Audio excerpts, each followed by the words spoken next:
오늘 저녁 10시쯤 기도할 때 예수님께서 천국에 가자고 하셨습니다. 무기를 써서 예수님이신지 확인하고 천국에 갔습니다. 천국에 갈 때 천사 한 명이 보였습니다. 예수님께서 내 수호천사라고 말씀하셨습니다. 예수님과 그 천사와 천국에 가서 어떤 건물로 갔습니다. 이 땅에서 하는 기도가 글씨로 보이며 그 글씨들이 천국까지 올라왔습니다. 그리고 녹아서 보석이 되었습니다. 여러 가지 종류의 보석이 되었습니다. 진주도 있었고 사파이어, 다이아몬드 등 여러 가지 내가 모르는 보석도 많았습니다. 기도가 보석이 돼서 보석함에 담겨졌습니다.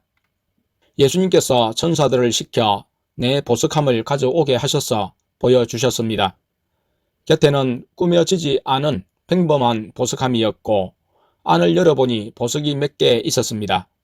진주도 있었고 크리스털처럼 생긴 것도 있었습니다.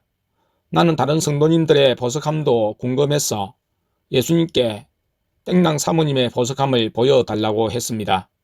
그냥 제일 먼저 떠오른 분이 땡랑 사모님이었습니다.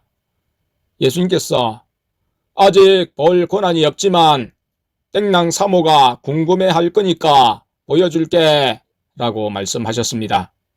그래서 땡랑 사모님의 보석함을 보았습니다. 보석함의 크기가 컸고 안에 다이아몬드가 많았습니다. 반짝반짝 빛이 났고 위에 한국말로 통역돼서 중보라고 쓰여 있었습니다. 예수님께서 기도를 많이 해서 보석이 많아지면 큰 보석함으로 보석들이 옮겨진다 라고 말씀하셨습니다. 땡이 목사님의 보석함도 보았습니다. 보석함의 크기는 땡랑 사모님과 똑같았고 보석 위에 글씨는 안 써져 있었습니다. 땡랑 사모님은 작은 다이아몬드가 여러 개 많은 반면에 땡이 목사님은 보석함 중앙에 크기가 매우 큰 손바닥만한 다이아몬드가 있었습니다. 그리고 그 주변에는 조그맣게 보석 3개 정도가 있었습니다. 땡지기와 땡번양의 보석함도 보았습니다. 상자 생김새가 길쭉했고 안에 보석들이 가지런히 놓여 있었습니다. 둘의 상자와 보석은 쌍둥이처럼 똑같았습니다. 예수님께서 그 상자들을 보관하는 곳으로 데려가셨습니다. 진짜 넓고 천장도 높은 방이었습니다. 굉장히 큰 서랍장에 보석함이 놓여졌습니다. 한 서랍에 보석함이 하나가 놓여졌습니다.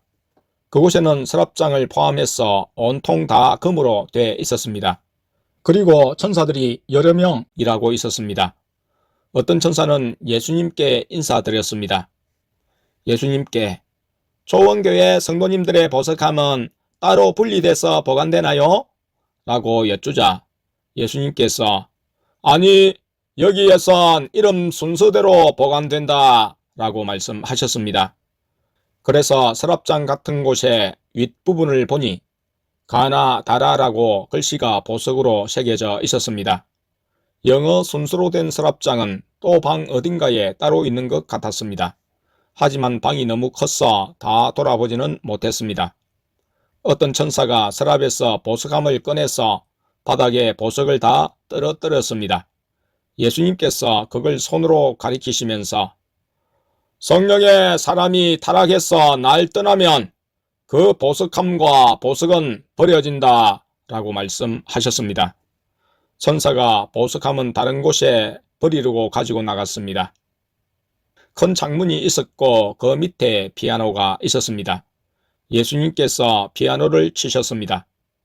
영원한 목자를 치셨는데 건반에서 반짝반짝 여러가지 색으로 빛나는 음표들이 나왔습니다.